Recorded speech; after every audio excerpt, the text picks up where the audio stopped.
Yo yo yo, salut les turfeuses, salut les turfeurs, bienvenue pour un nouveau pronostic de Benoît Requin. Merci pour vos likes, pour vos commentaires, n'hésitez pas à vous abonner pour recevoir tous mes pronostics tous les jours et pour accéder à tous mes tickets pour la course du Quintet, rendez-vous directement dans mon commentaire épinglé. Ok, place au pronostic du Quintet du vendredi 4 février, direction Pau pour le prix Annie Houton.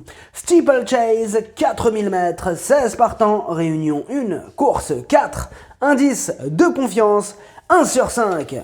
Petit retour sur le Quintet du jeudi 3 février. Ah, je l'avais senti, je vous avais mis un indice de confiance de 2 sur 5 et j'ai bien fait de vous mettre en garde car il y a eu du trouble fait à l'arrivée. Pour les VIP, ce jeudi, on a un ticket tiercé dans l'ordre qui est passé et c'est mieux que rien.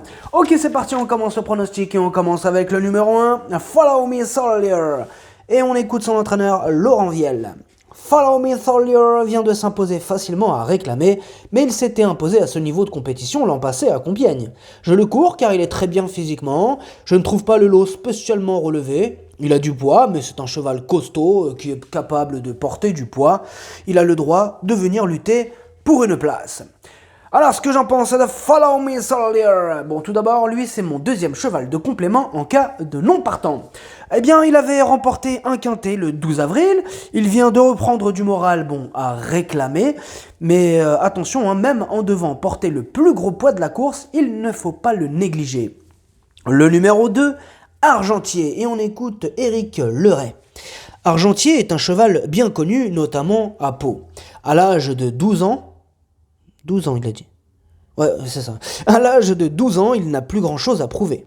Le matin, on n'a rien inventé. Il est en forme, a du moral et de l'influx. J'ai choisi cette course pour lui au prix Gaston Phébus dimanche. C'est sa dernière sortie du meeting. Il fera de son mieux face à des rivaux qui auront les dents longues. Alors, ce que j'en pense d'Argentier, alors lui, c'est mon cheval de complément en cas de non partant. Son dernier échec comporte des excuses, il est très expérimenté, il apprécie cet hippodrome, il sera tout sauf ridicule. Le numéro 3, Groomboy, et on écoute Gabriel Linders. Groomboy est en très belle condition le matin et il affectionne le pont long. Selon Clément, il avait le gaz pour finir 4e ou 5e la dernière fois. Le problème est qu'il n'est pas fiable. Dès lors, je préfère ne pas trop m'avancer sur son cas. Alors, ce que j'en pense de Groomboy, il a couru 2 quintets pour 2 échecs. Il a aussi le défaut d'être irrégulier, tout ou rien. Le numéro 4, Sternkranz. Et on écoute Joseph Valin JR. Sternkranz a été un peu malchanceux dans le dernier tournant en dernier lieu. Il a ensuite très bien fini. Je ne pense pas que le steeple soit un problème, il a déjà très bien passé celui d'Auteuil, il est beau au travail et plein d'énergie, je pense que cela pourrait être une course intéressante, si on est un peu chanceux, je le vois très haut. Alors, ce que j'en pense de Sternkranz, tout d'abord, lui, c'est lui, le 8e de mon pronostic. Il vient de terminer 5e en haie du quintet du 28 janvier, et il garde encore son mot à dire. Le numéro 5, It Missa Est. Et on n'aura pas les commentaires de l'entraîneur pour ce numéro 5.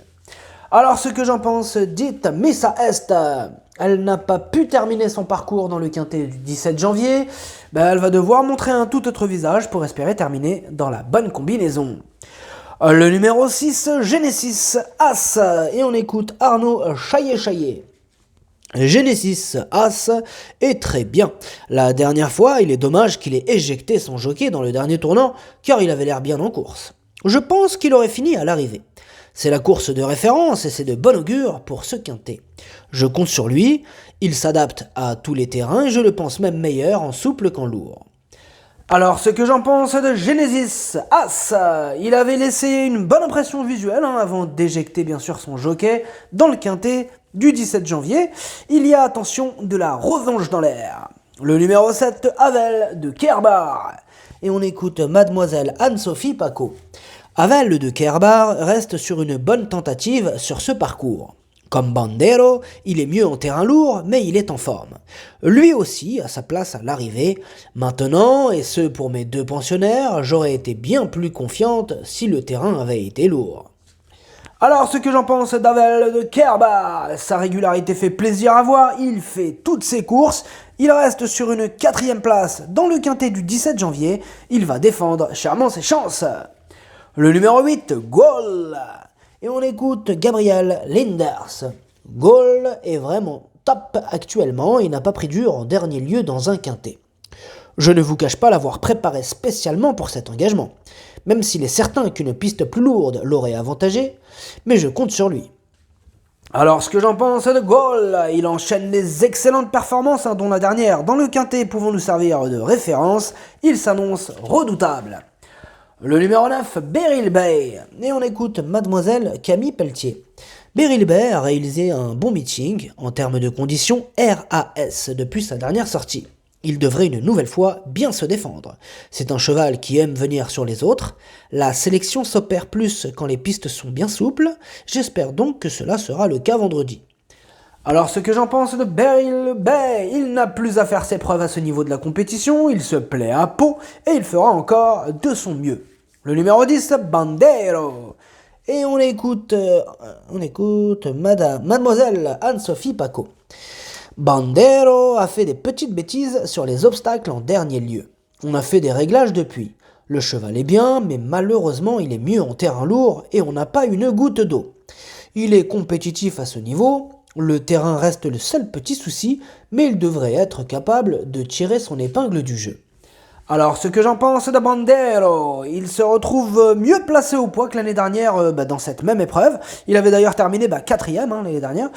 Bon, là, il a maintenant 3 courses dans les jambes et attention, il peut montrer cette fois-ci son vrai visage. Le numéro 11, Lord Dragon. Et on écoute Joseph Van Gier. Lord Dragon ne s'est pas si mal comporté en dernier lieu en haie. Il a fait quelques fautes et l'a payé pour finir. Il est plus fort en steeple et une piste bien souple serait à son avantage. Je crois aussi qu'il pourrait prendre une allocation. Alors, ce que j'en pense de Lord Dragon, il vient d'échouer 2 fois de suite dans des quintets, on demande à voir. Le numéro 12, Black Boa, et on écoute Erwan Graal. Black Boa a démontré sa compétitivité à ce niveau lors de ses plus récentes performances. Depuis sa dernière sortie, il est resté en aussi bonne forme. Certes, j'aurais préféré qu'il bénéficie d'un terrain lourd car il ne possède aucun changement de vitesse, mais il a encore son mot à dire. Il retrouve quasiment les mêmes adversaires qu'en dernier lieu. Alors, ce que j'en pense de Black Boa, 2 quintets, 2 fois à l'arrivée, dont le dernier pas plus tard que le 17 janvier, confirmation attendue. Le numéro 13, Honneur à Estivo. On écoute Mademoiselle Daniela Mel.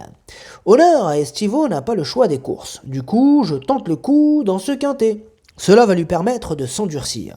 Ensuite, il n'est pas toujours des plus faciles. La dernière fois, cela s'est bien passé. J'espère qu'il pourra venir lutter pour une place. Physiquement, il est bien.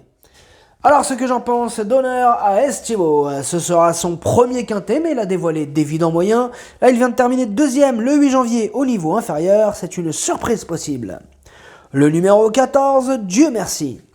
Et on écoute Nicolas de La Jeunesse. Dieu merci reste sur une belle prestation. Il va sûrement progresser là-dessus, car il avait vu sa préparation perturbée par une grosse plaie qui s'était infectée.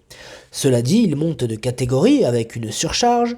Toutefois, s'il est à sa main, pas débordé, en confiance, il doit tout de même finir à l'arrivée.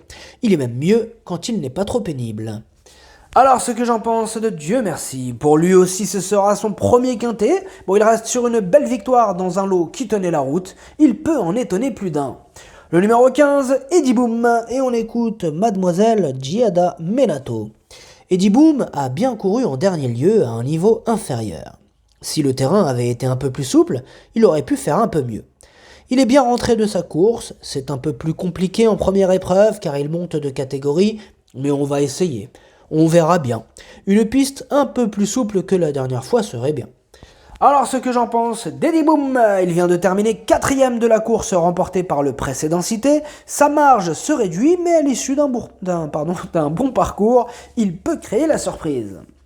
Le numéro 16, In Extenso, et on n'aura pas les commentaires de l'entraîneur pour ce numéro 16.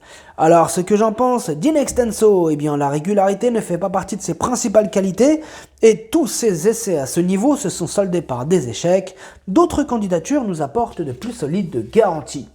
Le pronostic, ça donne 8, 12, 6, 7, 10, 14, 9. Merci d'avoir suivi cette vidéo. N'hésitez pas à vous abonner pour recevoir tous mes pronostics tous les jours. Et pour accéder à tous mes tickets pour la course du Quintet, rendez-vous directement dans mon commentaire épinglé. À jouer avec modération. Bonne chance. Chopez-le moi. Ciao.